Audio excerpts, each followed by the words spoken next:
Hello, hello, and welcome to Amare Divina, a space of spiritual sovereignty, freedom, love, and reclamation. And this one's going to be another part of a speaking series, I guess. I'm not sure what to call it. We'll figure it out along the way. But I want to talk about something that can come up on our journey of discernment, ascension, and awakening on our paths of mastery embodiment is that as we become more aware of our own perceptions and experiences, there's this acuteness that kicks in. And by acuteness, I mean that we are better tuned to know when something isn't quite right or quite fitting or quite sitting well with us. And sometimes we have to step into another face, another place of being to observe the observer is what I wanted to say, but to become the observer of our experience and who it is that we're being, our personality, our identity, and so on.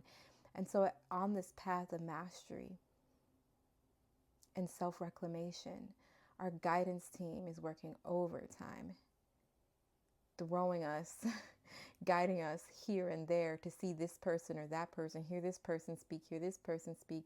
And we come into different teachers and different people who are inspired to share their own stories and different modes of expressions that they put out there on different types of social media or maybe just in person and so on. There's a lot we're being guided to and thrown at us.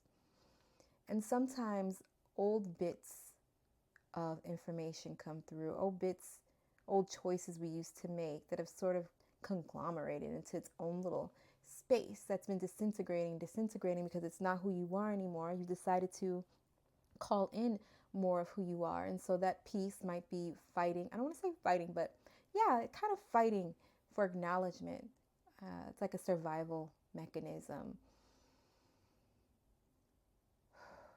And so I'm mentioning that because sometimes when we are guided to view or see or listen or consider something, an old perception or judgment or an old way that we've identified ourselves as or with or belief systems, even though we've considered ourselves having come so far, we can sometimes still get caught up in that, and that's okay.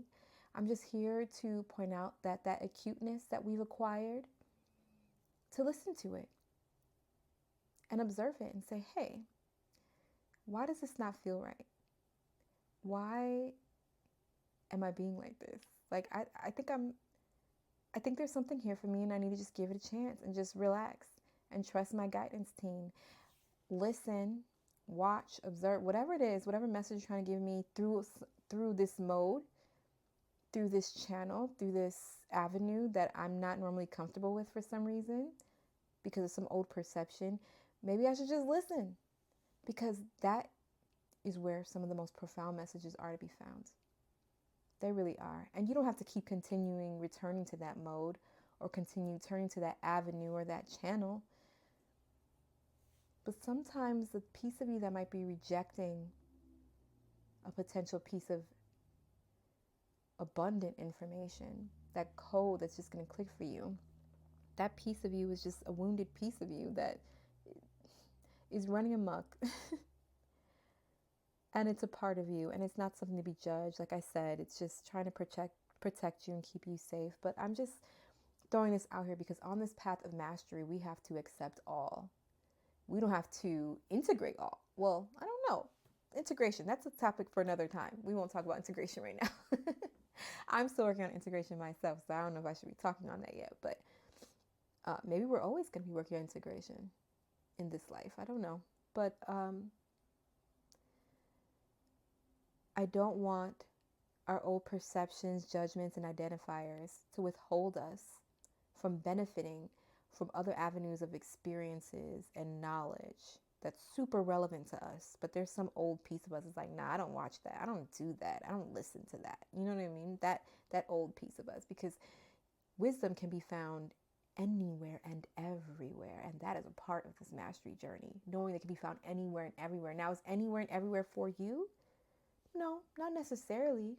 but keeping an open mind that it can be found in any place. And so wherever you are, there you are. It's perfect. The message is there. And I just wanted to throw that out there because I have identified that within myself, where I was like, why am I refusing to view something that I clearly am curious about, but this big part of me is like, no. You know what I mean?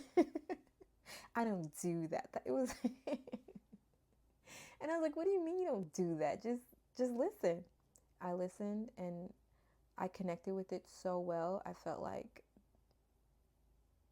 it understood me. That experience understood me, and it unlocked different avenues within my own energetic bodies and so on. I hear something outside, you probably hear it too, and it makes me think of the Chariot card. It allowed me to pass a threshold with a lot of oomph. It really did. It just catapulted me somewhere else. And so, in an interest in us all ascending and making it on this journey and raising the collective and understanding this is an interwoven journey as well, I just want to share whatever comes my way. And I hope you all share whatever comes your way so that we all find pieces within each other. And I'll make this journey a lot smoother, a lot faster, a lot more fun. All right, well, that's all I had to speak about in this one. I will see you next time. Bye-bye.